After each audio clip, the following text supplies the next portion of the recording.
জেলখানায় থাকা ২৫ মণ ওজনের কালা পাহাড়ের দাম উঠেছে ২০ লক্ষ টাকা। তবে তা কেন? জানতে হলে পুরো ভিডিওটি না টেনে দেখুন। কালা পাহাড়কে সামাল দিতে ১০ থেকে ১৫ জন লোকও হিমশিম খেয়ে ওঠে। কালা পাহাড়ের দৈহিক সৌন্দর্য দেখতে প্রতিদিনই লোকজন ভিড় জমাচ্ছে। এবার ঈদুল আজহায় কুরবানির উদ্দেশ্যে তাকে বিক্রি করা হবে। সুঠাম দেহের এই ২৫ মণ ওজনের কালা পাহাড়কে নিতে হলে গুনতে হবে ২০ লক্ষ টাকা। তবে দামটি একেবারেই নির্ধারিত নয়, আলোচনা সাপেক্ষে কম বেশিও হতে পারে। এই গরুর মাংসটা খুব সুস্বাদু এবং এই গরুটার শিলা গরু এবং হাত দিলে কোনো নরম কোনো ফিট আমরা খাওয়াই না এই গরুকে। এবং সম্পূর্ণ সবুজ কাঁচা ঘাস এবং সবুজ কাঁচা ঘাস এবং আপনার এই খোল কুড়া ভুসি এইগুলো আমরা খাওয়াইয়া এই লালন পালন করছি। কিন্তু আপনার এই গরুটার মাংসটা খুবই সুস্বাদু। গায়ের রং ছিল ছোটোকালে একদম লাল টকটকে এবং এখন বড় হয়ে এই গরুর কালার হয়ে গেছে কালো। হ্যাঁ, কোনো ফিট খাওয়ানো হয় না এই গরুকে, কোনো মানে বাইরের খাবার, রাসায়নিক কোনো খাবার, তারপর ওষুধ টষুধ এই সমস্ত জিনিস এগুলি ইঞ্জেকশন যেগুলি কোনো কিছু পুশ করা হয় নাই। তে বাছুর যে দুধ খাইতো আর কি, মায়ের দুধ, এটা সম্পূর্ণ মায়ের দুধই তাকে খাওয়ানো হইতো এবং অতি যত্নের সাথে আমরা এই গরুটাকে লালন পালন করেছি। শিলা গরুটির বাবা মা শঙ্কর জাতের হলেও তাকে জন্মলগ্ন থেকে সম্পূর্ণ দেশীয় পদ্ধতিতে লালন পালন করা হয়েছে। তার খাদ্য তালিকায় রয়েছে সর্বপ্রথমেই সবুজ ঘাস।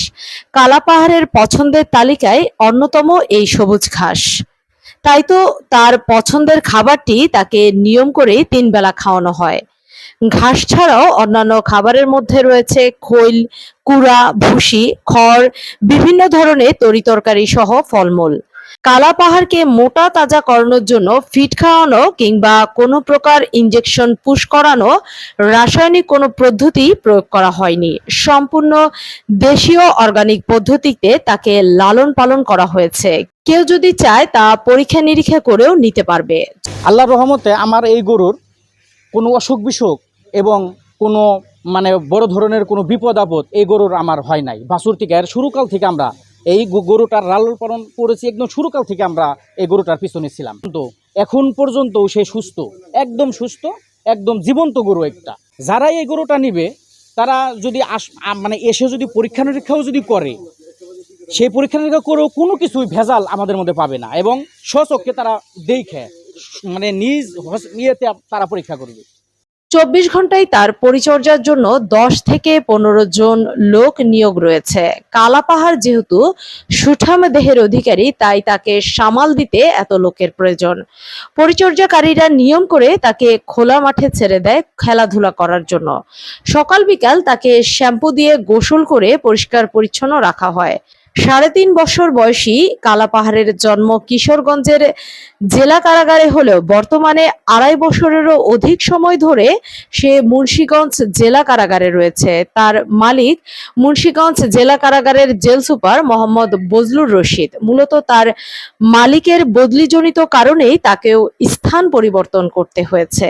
কালা পাহাড়কে আসন্ন কুরবানির ঈদে যারা নিতে চান তারা নিচের দেওয়া নাম্বারগুলোতে যোগাযোগ করতে পারেন, অন্যথায় আমাদের সাথেও যোগাযোগ করতে পারেন।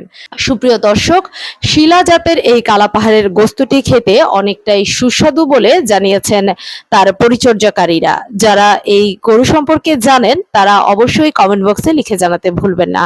কোন জায়গা থেকে আপনি আমাদের নিউজটি দেখছেন সেটি কমেন্ট বক্সে জানাতে ভুলবেন না। দেশে বিদেশের এমন সুপারো তথ্য পেতে আমাদের ফেসবুক পেজের ফলো বাটনটি চাপতে ভুলবেন না। নিউজটি ভালো লাগলে লাইক, কমেন্ট, শেয়ার করে পাশে থাকুন। ধন্যবাদ।